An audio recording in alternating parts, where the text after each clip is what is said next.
உலகமெங்கும் உள்ள ஜீ தமிழ் நேயர்களுக்கு காலை வணக்கம். அன்பான நேயர்களே, இன்று நாம் பார்க்க போகும் மருத்துவம் பித்தத்தை தணிப்பதற்கான மருத்துவமும் மற்றும் அஜீரண கோளாறுகளை நீக்குவதற்கான ஓர் மருத்துவத்தையும் நாம் பார்க்க போகிறோம். அன்பான நேயர்களே, பித்தம் பல்வேறு வகையான நோய்களுக்கு ஒரு காரணமாக அமைகின்றது. பித்தத்தை நாம் முறையாக உடலில் இருந்து வெளியேற்றாவிட்டால் பல்வேறு வகையான நோய்கள் நம்மை தாக்கும்.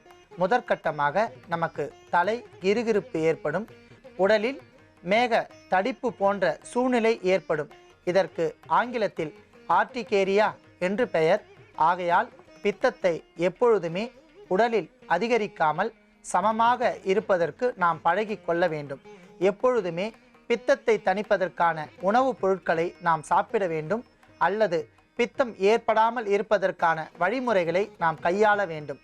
அந்த வகையில் பித்தத்தை பூரணமாக தணிப்பதற்கும் பித்தம் அதிகரித்தால் அவற்றால் வரக்கூடிய உடல் உபாதைகள் வராமல் இருப்பதற்கும் ஓர் அற்புதமான மருத்துவத்திற்கு நாம் இப்பொழுது செய்யக்கூடிய ஒரு மூலிகை திருவாத்தி. அன்பான நேயர்களே, திருவாத்தி என்று அழைக்கக்கூடிய திரு என்று அடைமொழியோடு உயரிய ஒரு மூலிகை மருந்தாக அழைக்கக்கூடிய ஒரு பொருள் திருவாத்தி.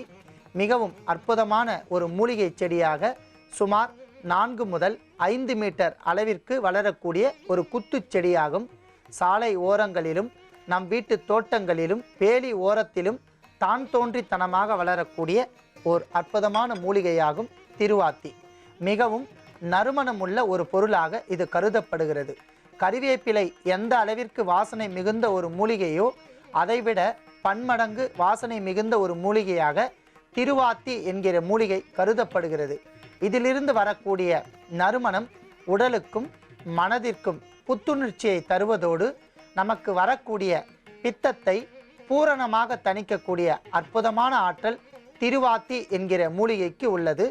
நாம் திருவாத்தியை பல்வேறு இடங்களில் நாம் பார்க்கலாம். சிறு தோட்ட பயிராகவும் இதை வளர்த்து வந்து வெளிநாடுகளுக்கு இந்த மூலிகையை ஏற்றுமதி செய்கின்றனர். ஏனென்றால் இதன் காய்ந்த இலைகளை பவுடராக்கி அதை பாட்டில்களில் அடைத்து வைத்து வெளிநாடுகளுக்கு ஏற்றுமதி செய்யக்கூடிய அளவிற்கு இதனுடைய மருத்துவ பெருமைகள் விளங்குகின்றன. திருவாத்தி மிக சிறந்த ஒரு கிருமி நாசினியும் கூட. நமக்கு வயிற்று பகுதியில் ஏற்படக்கூடிய பல்வேறு வகையான உளைச்சல்களை தீர்க்கக்கூடிய அற்புதமான ஒரு பொருள் திருவாத்தி. மேலும் தேரையர், அகத்தியர், புலஸ்தியர் மகரிஷி என்கிற 3 சித்தர்களாலும் ஒரு சேர புகழப்பட்ட அற்புதமான ஒரு மூலிகை திருவாத்தி. திருவாத்தியில் இருந்து வரக்கூடிய அற்புதமான ஒரு பூக்கள் இளமஞ்சள் நிறத்தில் இருக்கக்கூடிய பூக்களாகும். இதன் பூக்களுக்கு பல்வேறு வகையான மருத்துவ குணங்கள் இருக்கின்றன. இருப்பினும் இந்த மூலிகையின் இலையே பெரிதும் மருத்துவ பொருளாக பல்வேறு வகையான சித்தர்களால் விரும்பப்படுவதால் நாம் திருவாத்தி என்கிற மூலிகையும் எடுத்து வைத்துள்ளோம். அடுத்ததாக நல்லெண்ணெய். அன்பான நேயர்களே, எந்த ஒரு லேகியங்கள், தைலங்கள், எந்த ஒரு பொருட்களிலும் நாம் நல்லெண்ணெய் சேர்த்தால் மிக சிறந்த நமக்கு நன்மை தரக்கூடிய ஒரு பொருளாக அமைகின்றது. எள்ளில் இருந்து கிடைக்கக்கூடிய எள் எண்ணெய் என்றும் அழைப்பார்கள். இந்த நல்லெண்ணெய் இதயத்திற்கு அதீத பலத்தை தரக்கூடியது. தோல் நோய் வராமல் பாதுகாக்கும். மூட்டு பகுதிகள் மற்றும் இடுப்பு பகுதிகளில் வரக்கூடிய வலிகளை பறந்தோடச் செய்யும். நமக்கு இருக்கக்கூடிய வறட்சிகளை நீக்கும். எலும்புகளுக்கு பலம் தரும். கண்களுக்கு குளிர்ச்சி தரக்கூடிய அற்புதமான ஒரு பொருள் நல்லெண்ணெய். அதையும் நாம் எடுத்து வைத்துள்ளோம். அடுத்ததாக கடலை பருப்பு. அன்பான நேயர்களே, மிக சிறந்த கிருமி நாசினி. வயிற்று உப்பசங்களை தீர்க்கக்கூடிய அற்புதமான ஒரு பொருள் கடலை பருப்பு. அளவோடு பயன்படுத்தினால் மிக சிறந்த நன்மை தரும். இதில் இருக்கக்கூடிய நார்ச்சத்து நமக்கு ஒரு அற்புதமான சத்தாகும். கடலை பருப்பை எந்த வகையிலேனும் நாம் உணவாகவோ அல்லது வடை செய்து சாப்பிட்டு வந்தால் நார்ச்சத்து அதிகரித்து தேவையான பலத்தை தரும் என்பதால் நாம் கடலை பருப்பையும் எடுத்து வைத்துள்ளோம். அடுத்ததாக மேல் தோல் நீக்கிய உளுந்து. அன்பான நேயர்களே, உளுந்து மிக சிறந்த ஒரு கிருமி நாசினி. உளுந்தை வடை செய்து சாப்பிடலாம், உளுந்து களியாக செய்து சாப்பிடலாம். உளுந்து எண்ணெய் என்று ஒரு விற்கின்றது, மாஷா எண்ணெய். இந்த உளுந்தை எந்த வகையிலேனும் நாம் பயன்படுத்தி வந்தால் மிக சிறந்த ஆயுள் பலத்தை நீட்டிக்கும். மேலும் சனி கிரகம் என்ற கிரகத்தினுடைய தொடர்பு கொண்ட இந்த உளுந்தை நாம் முறையாக பயன்படுத்தினால் சனியினுடைய தீய கதிர்வீச்சிலிருந்து நம்மை பாதுகாத்து கொள்ளலாம் என்று சித்தர்களின் குறிப்பு உள்ளது. ஆகையால் உளுந்தையும் நாம் எடுத்து வைத்துள்ளோம். அடுத்ததாக மஸ்டர்ட் என்று ஆங்கிலத்தில் அழைக்கக்கூடிய கடுகு. அன்பான நேயர்களே, காரம் மிகுந்த கடுகு மிக சிறந்த பித்தத்தை தணிக்கக்கூடிய ஒரு பொருள். நமக்கு வரக்கூடிய தோல் வறட்சியை நீக்கும். கடுகிலிருந்து பெறக்கூடிய எண்ணெய் மஸ்டர்ட் ஆயில் என்று அழைப்பார்கள். கடுகு எண்ணெய் நமக்கு வறண்ட பிரதேசங்களில், நமது உடலில் வறண்ட பிரதேசங்களில் இந்த எண்ணெயை பூசி வந்தால் தோல் வறட்சியை நீக்கி நமக்கு மென்மையான ஒரு தோலை தரக்கூடிய ஆற்றல் இதற்கு உள்ளது. மேலும் இது ஒரு மிக சிறந்த கிருமி நாசினியாக செயல்படுகின்றது. நாம் கடுகை சமையலில் தாளிதம் செய்வதற்கும் பித்தத்தை தணிப்பதற்கும் அளவோடு பயன்படுத்தினால் மிக சிறந்த கிருமி நாசினியாக செயல்படுகின்றது. ஆகையால் கடுகையும் நாம் எடுத்து வைத்துள்ளோம். அடுத்ததாக புளி. அன்பான நேயர்களே, புளி அதீத புளிப்பு சுவையுடைய ஒரு பொருளாக கருதப்படுகிறது. வாத பித்த கபநோயை மூன்றும் தணிக்கக்கூடிய ஆற்றல் புளிப்பிற்கு உள்ளது. ஆனால் அளவோடு பயன்படுத்த வேண்டும். குறையினும் அதிகரிப்பினும் நோய் செய்யும் என்ற பழமொழிக்கேற்ப புளியை அளவோடு பயன்படுத்தினால் வாத நோயை நாம் முழுவதுமாக நீக்கிக் கொள்ளலாம். எப்பொழுதுமே புளியை சுட்டோ அல்லது வறுத்தோ பயன்படுத்தினால் மிக சிறந்த நன்மை தரும். ஏனென்றால் புளியை நாம் நேரடியாக பயன்படுத்தினால் வாத நோயை அதிகரிக்க செய்யலாம். ஆகையால் வறுத்த புளி சுட்ட உப்பு என்ற பழமொழிக்கேற்ப புளியும் நாம் எடுத்து வைத்துள்ளோம். அடுத்ததாக நாம் எடுத்துக்கொண்ட பொருள் உப்பு. அன்பான நேயர்களே, கடலில் இருந்து கிடைக்கக்கூடிய அத்தனை பொருட்களுமே மிக சிறந்த ஒரு கிருமி நாசினியாக செயல்படுகின்றது. உப்பில் பல்வேறு வகைகள் உள்ளன. சவுட்டுல் உப்பு, கார உப்பு, பொட்டுல் உப்பு, நாம் சமையலுக்கு பயன்படுத்தக்கூடிய கறி உப்பு. உப்பு மிக சிறந்த அயோடின் சத்து குறைந்தவர்கள் உப்பை நிதானமாக படிப்படியாக உணவில் சேர்த்து வந்தால் அவர்களுக்கு அயோடின் சத்து குறைபாடு முழுவதுமாக நீங்கிவிடும். காய்டர் என்கிற முன்கழலை கழுத்து நோய் வராமல் பாதுகாக்கக்கூடிய அற்புதமான ஒரு பொருள் உப்பு. நீர்ச்சத்து மிகுந்த உப்பை நாம் முறையாக பயன்படுத்த வேண்டும். மேலும் உப்பை வறுத்து பயன்படுத்தினால் மிக சிறந்த நன்மை தரும். சமையலுக்கும் நாவின் ருசிக்காகவும் உப்பு பயன்படுத்தப்படுகின்றது. அந்த வகையில் உப்பையும் நாம் எடுத்து வைத்துள்ளோம். அன்பான நேயர்களே, அடுத்ததாக காய்ந்த மிளகாய் வற்றல். காய்ந்த மிளகாய் வற்றல் மிக சிறந்த எரித்தன்மை அதிகம் உள்ள ஒரு பொருளாக கருதப்படுகிறது. நாவின் ருசியை அதிகரிக்கும். அளவிற்கு அதிகமாக எடுத்தால் காரத்தன்மையை அதிகப்படுத்தி உடலுக்கு எரிச்சல் தரும் என்பதால் அளவோடு பயன்படுத்தி ருசிக்காகவும் பல்வேறு வகையான பொருட்களுக்கு இதை சேர்ப்பதால் இதையும் நாம் எடுத்துக்கொள்ளலாம். அன்பான நேயர்களே, மிளகாய் செடி முழுவதுமாக பயன்படுத்தக்கூடிய ஒரு அற்புதமான பொருளாகும். பச்சையாக இருக்கின்ற காலத்தில் இதில் இருக்கக்கூடிய கிருமி நாசினி புற்றுநோயை தடுக்கக்கூடிய ஒரு பொருளாக கருதப்படுகிறது. காய்ந்த பின்பு இதில் பல்வேறு வகையான அரைப்பு தூளாக பயன்படுத்தினால் நன்மை தரும் என்பதால் நாம் மிளகாய் வற்றலையும் எடுத்து வைத்துள்ளோம்.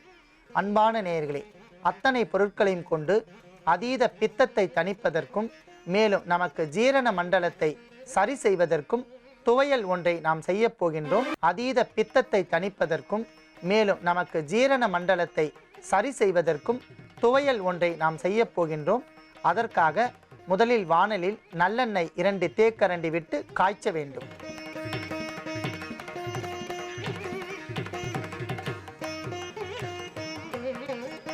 அன்பான நேயர்களே, நன்றாக காய்ந்துவிட்ட நல்லெண்ணெயில் நாம் கடலை பருப்பு 2 தேக்கரண்டி இட்டு பொன்வறுவலாக வறுக்க வேண்டும்.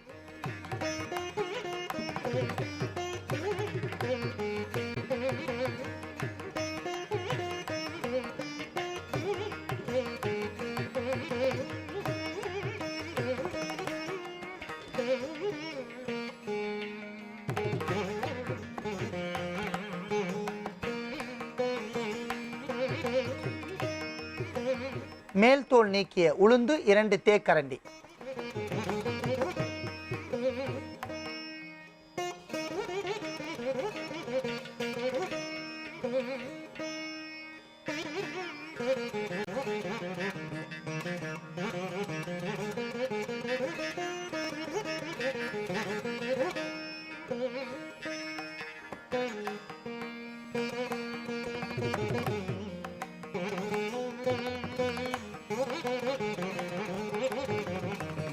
அன்பான நேயர்களே, தேவையான அளவிற்கு காய்ந்த மிளகாய் இட வேண்டும்.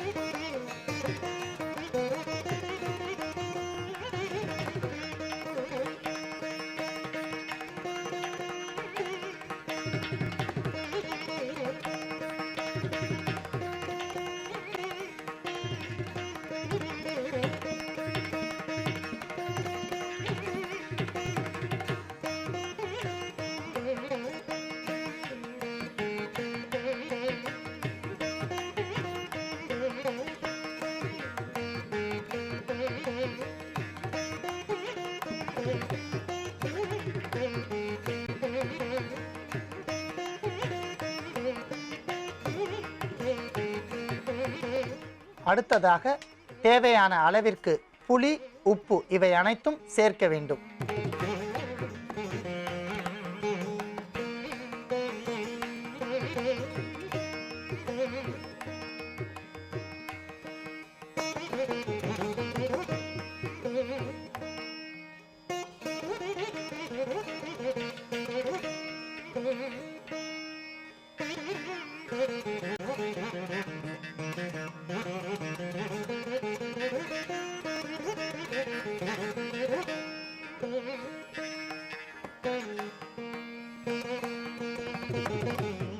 அன்பான நேயர்களே, அடுத்ததாக நாம் திருவாத்தி இலைகளை தேவையான அளவிற்கு எடுத்து தூய்மையான நீரில் கழுவி சுத்தம் செய்து வைத்துள்ளோம்.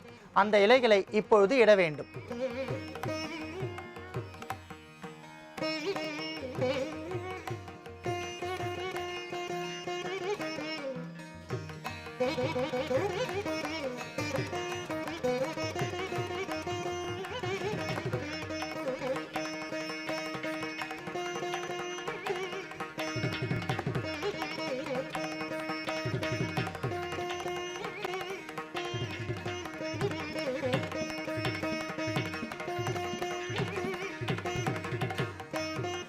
அன்பான நேயர்களே, அத்தனை பொருட்களும் பொன்னிறமாக வதங்கிவிட்டபடியால் அதை நாம் தனியாக எடுத்து நாம் ஒரு துவையல் பதத்தில் அரைத்து எடுக்க வேண்டும்.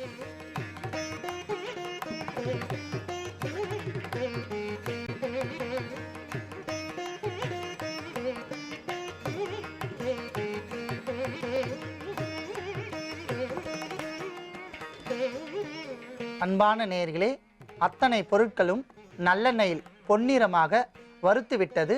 அதை நாம் தனியாக எடுத்து வைத்து நாம் துவையல் பதத்திற்கு அரைத்து எடுத்துக்கொள்ளலாம்.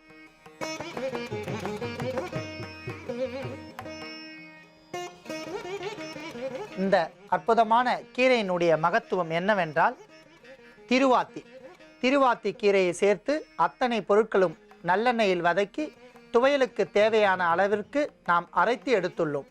இப்பொழுது இதை தாளிதம் செய்து கொள்ளலாம். அன்பான நேயர்களே, வாணலில் 2 தேக்கரண்டி அளவிற்கு நல்லெண்ணெய் விட்டு காய்ச்ச வேண்டும்.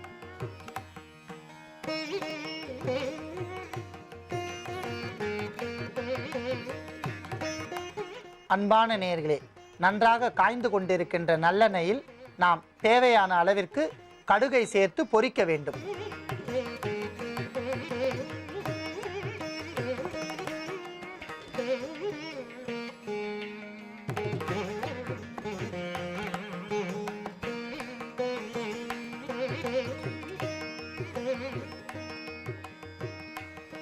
அடுத்ததாக நாம் நறுமணத்திற்காகவும் பசியை அதிகரிப்பதற்காகவும் பல்வேறு வகையான நோய்களுக்கு அருமருந்தாக விளங்கக்கூடிய கறிவேப்பிலையை அதில் இட வேண்டும்.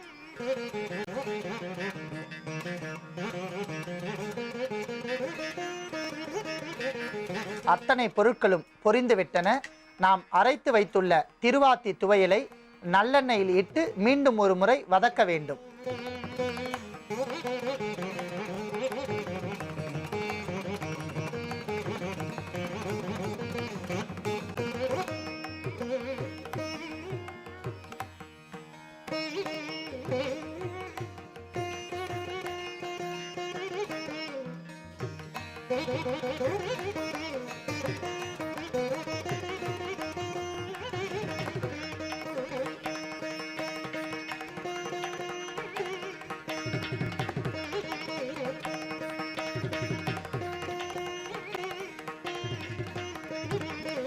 அன்பான நேயர்களே, துவையல் நமக்கு தயாராகிவிட்டது. இது ஒரு காயகற்ப துவையலாகவும் நாம் பயன்படுத்தலாம்.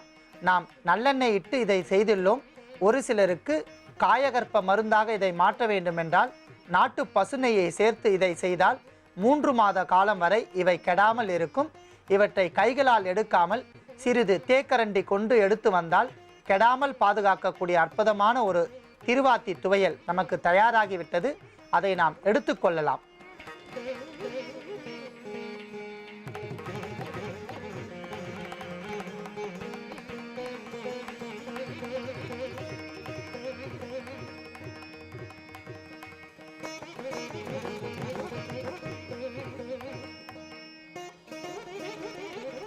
அன்பான நேயர்களே, மிக அற்புதமான அஜீரணத்தை போக்கி ஜீரண மண்டலத்தை சரி செய்யக்கூடிய ஒரு அற்புதமான துவையல்.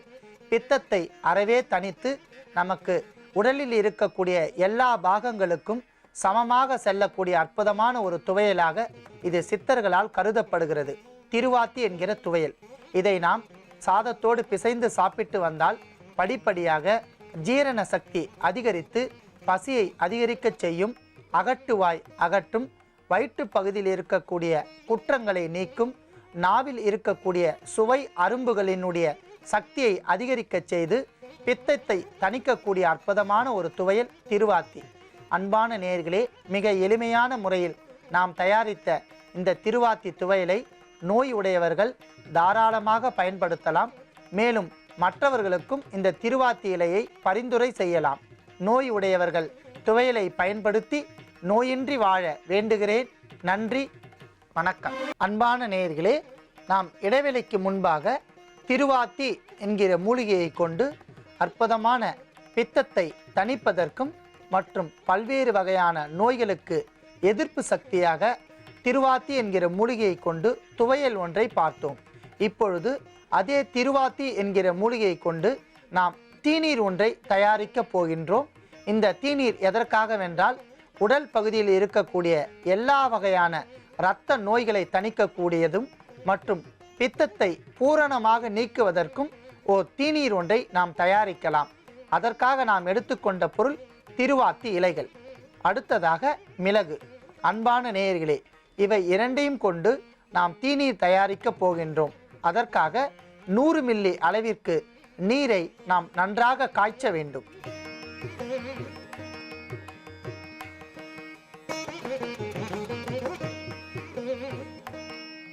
சித்த மருத்துவத்தில் கோட்பாடின்படி வாத பித்த சிலோத்துமம் அல்லது வாத பித்த கபம் என்று சொல்லக்கூடிய மூன்றையும் சரிசமமாக நாம் வைத்திருந்தால் பல்வேறு வகையான நோய்களுக்கு இடம் கொடுக்காமல் உடலை ஆரோக்கியமாக நாம் பேணி பாதுகாக்கலாம். அந்த வகையில் வாத பித்த கபத்தை சரிசமமாக வைத்திருக்கக்கூடிய அற்புதமான ஒரு மூலிகை திருவாத்தி. திருவாத்தி இலைகளை கொண்டு நாம் தீநீர் தயாரித்து தினந்தோறும் குடித்து வந்தால் 3 வகையான நோய்களையும், வாதத்தால் வருகின்ற நோய்களையும், பித்தத்தால் வருகின்ற நோய்களையும், கபத்தால் வருகின்ற நோய்களையும் கட்டுக்குள் கொண்டு வந்து தேகத்தை ஆரோக்கியமாக வைத்திருக்கக்கூடிய ஒரு அற்புதமான மூலிகையாக திருவாத்தி கருதப்படுகிறது.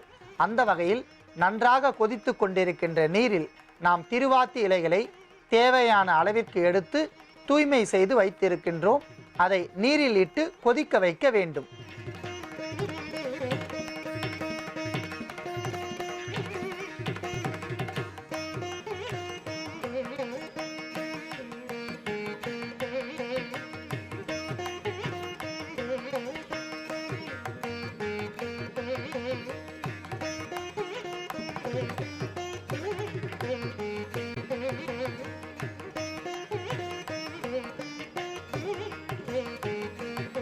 அன்பான நேயர்களே, நன்றாக கொதித்து கொண்டிருக்கின்ற திருவாத்தி நீரில் நாம் மிளகு 1/4 தேக்கரண்டி சேர்க்கவும்.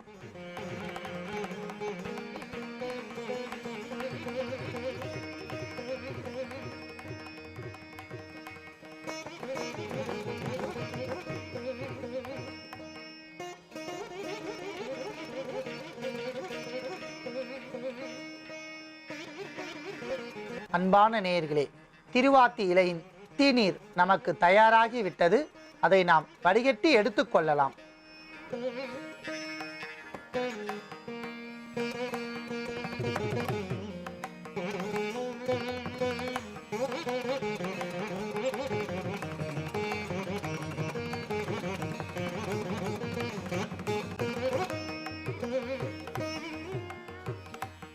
அன்பான நேயர்களே, இந்த தீநீரை நாம் வடிகட்டி எடுத்து வைத்துள்ள இந்த தீநீரை வாரத்திற்கு ஒரு முறை காலை வேளையில் உணவிற்கு முன்பாக 50 மில்லி அளவிற்கு பருகி வந்தால் படிப்படியாக இரத்தத்தில் இருக்கக்கூடிய அத்தனை வகையான குற்றங்களும் நீங்கி பித்தத்தை பூரணமாக தணித்துவிடும். உடலுக்கு ஆரோக்கியத்தை தரக்கூடிய அற்புதமான தீநீர். மேலும் இந்த தீநீர் பருகி வரும் வேளையில் நமக்கு நாவறட்சி கட்டுக்குள் கொண்டு வந்து உடலை அற்புதமான முறையில் பராமரிக்கக்கூடிய ஒரு அற்புதமான தீநீர் இந்த திருவாத்தி இலையின் தீநீர் ஆகும். அன்பான நேயர்களே, மிக எளிமையாக கிடைக்கக்கூடிய நம் வீட்டு தோட்டத்தில் கிடைக்கக்கூடிய திருவாத்தி இலைகளை கொண்டு நாமே துவையல் மற்றும் தீநீரை தயாரிக்கலாம்.